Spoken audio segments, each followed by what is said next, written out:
dert nog geen Chinees koos ruiken. En dat de Mullenbeek nog schoon was en zo klaar, dat mensen daar gewoon in kosten duiken.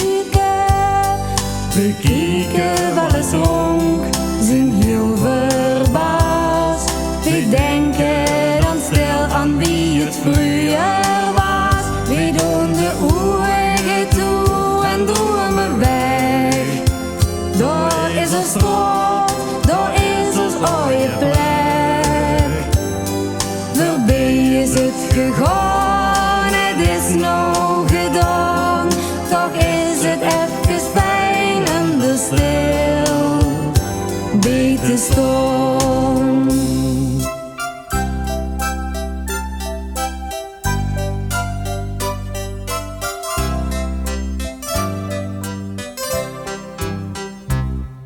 Wie lang is het geleden dat toen dankzij was en dat we gingen spelen op de Paasberg.